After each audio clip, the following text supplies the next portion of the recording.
불운한 공주. 옛날 딸 셋을 둔 여왕이 살고 있었다. 세 공주는 모두 혼기가 되었는데도 결혼을 하지 못하여 여왕의 근심이 컸다. 어느 날 여자 거지가 궁전을 지나며 구걸을 했다. 여자 거지는 여왕이 근심하고 있는 것을 보자 무슨 걱정거리가 있는지 물었다. 여왕이 걱정거리를 털어놓자 거지는 밤이 되면 공주들이 어떤 모습으로 자는지 살펴본 후 자신에게 알려달라고 했다. 밤이 되어 여왕은 딸들이 자는 모습을 관찰했다. 첫째 딸은 두 손을 머리 위에 얹고, 둘째는 가슴 위에 두 손을 얹고, 막내는 무릎 사이에 두 손을 끼우고 웅크린 채 자고 있었다.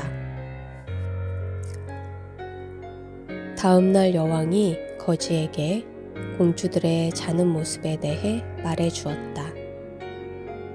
그러자 거지는 막내 공주가 나쁜 운을 타고 나서 다른 공주들의 좋은 운에 방해가 된다고 말했다. 거지가 떠난 후 생각에 잠긴 여왕에게 막내 공주가 언니들의 결혼에 방해가 되고 싶지 않다며 길을 떠나겠다고 말했다. 여왕이 떠날 필요 없다고 말렸지만 막내는 치마 가장자리에 금화 주머니를 꿰매어 단 후 수녀 옷으로 갈아입고 길을 떠났다.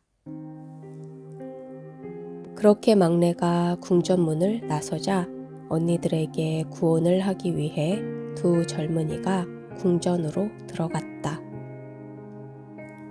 막내 공주는 걷고 또 걸어서 저녁 때쯤에 한 상인의 집 문을 두드리고 하룻밤만 재워달라고 사정했다. 상인이 집 안으로 들어와 쉬라고 했지만 막내 공주는 헛간에서 자겠다고 했다.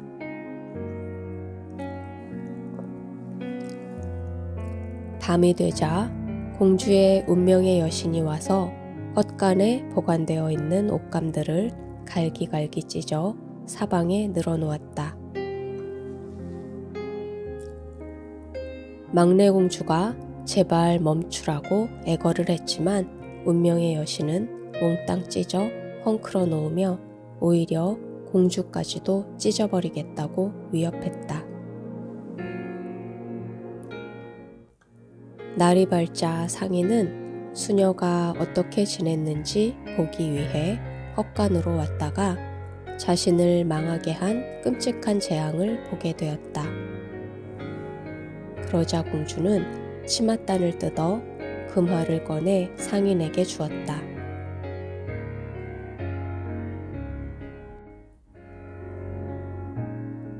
다시 무작정 길을 떠난 공주는 밤이 되자 유리장사를 하는 상인의 집에 머물게 되었다.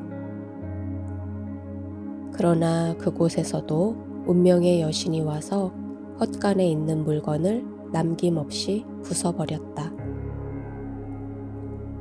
다음 날 상인은 수녀가 어떻게 지냈는지 보기 위해 헛간으로 왔다가 자기 상품이 다 깨진 것을 보고 통곡했다. 그러자 공주는 이번에도 금화를 주어 그를 진정시켰다. 불운한 막내 공주는 다시 한없이 걸어 한 왕궁에 도착했고 왕비에게 일자리를 달라고 부탁했다. 왕비는 매우 영리한 사람이었다. 그래서 이 처녀가 비록 수녀 옷을 입었지만 귀한 집안의 출신이라는 것을 알아차렸다. 왕비는 공주에게 진주로 술을 놓을 수 있는지 묻고 공주가 할 수 있다고 말하자 자신의 곁에 두기로 했다. 그러나 막내 공주가 술을 놓으려고 앉기만 하면 벽에 걸린 그림 안에 사람들이 내려와 수놓을 진주를 빼앗으며 괴롭혔다. 이것을 지켜보던 왕비는 공주에게 동정심을 갖게 되었다. 그리고 하녀들이 밤마다 자수 놓는 아이가 그릇을 깬다고 말하면 왕비는 지체 높은 공주인데 단지 나쁜 운명을 타고났을 뿐이라며 공주의 편을 들었다. 어느 날 왕비는 공주에게 더 이상 이런 방식으로는 운명의 힘을 이길 수 없다고 말했다. 그러니 세상의 모든 운명의 여신들이 모인 멀고 높은 산꼭대기를 찾아가 운명을 바꿔달라고 말하라고 했다. 그리고 빵을 줄 테니 운명의 여신이 빵을 손에 받아주기 전까지 그곳을 떠나서는 안 된다고 말했다. 공주는 왕비가 시킨 대로 빵을 들고 오솔길을 걸어 드디어 산꼭대기에 도착했다. 공주가 정원문을 두드리자 아름다운 한 소녀가 나오더니 자신이 운명을 정해준 아가씨가 아니라며 안으로 들어가 버렸다. 이후 여러 소녀들이 나왔지만 아무도 막내 공주를 알아보지 못했다.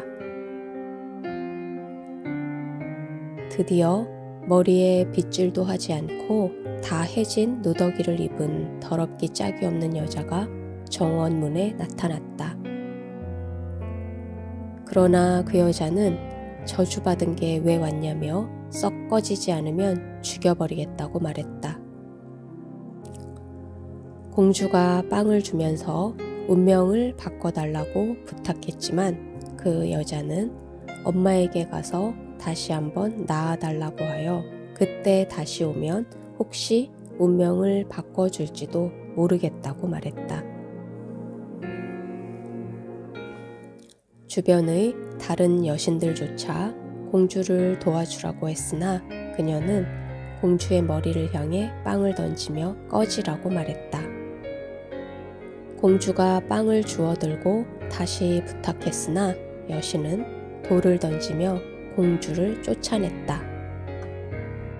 모든 운명의 여신들이 애원하고 공주가 참을성 있게 다시 빵을 건네자 못된 운명의 여신도 할 수 없이 마음을 바꿨다.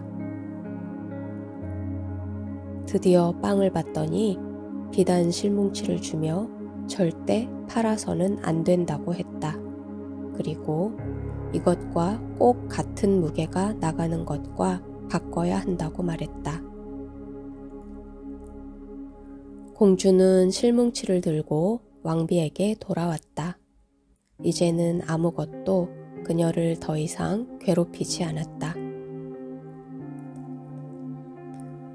어느 날 이웃나라의 왕이 결혼을 하려고 하는데 신부가 입을 옷에 어울리는 비단실을 구할 수가 없었다.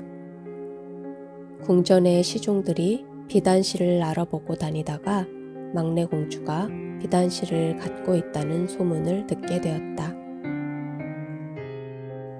공주는 실뭉치를 사겠다는 그들에게 팔지는 않을 것이며 실뭉치와 무게가 같은 것과만 교환하겠다고 말했다. 그래서 그들은 실뭉치를 저울 한편에 놓고 다른 편에 금알을 놓았으나 저울의 눈금이 전혀 움직이지 않았다. 그들이 더 많은 금알을 올려놓았지만 아무 소용이 없었다. 그때 왕자가 자신이 저울 위로 올라가겠다고 자청했다. 결국 왕자가 저울 위로 올라가자 저울 양쪽이 수평을 이루었다. 그러자 왕자가 비단실의 무게가 내 몸무게와 꼭 같으니 아가씨가 나와 결혼하고 실을 내놓으면 되겠다고 말했다. 그리고 왕자와 공주는 결혼식을 올렸고 큰 잔치가 벌어졌다.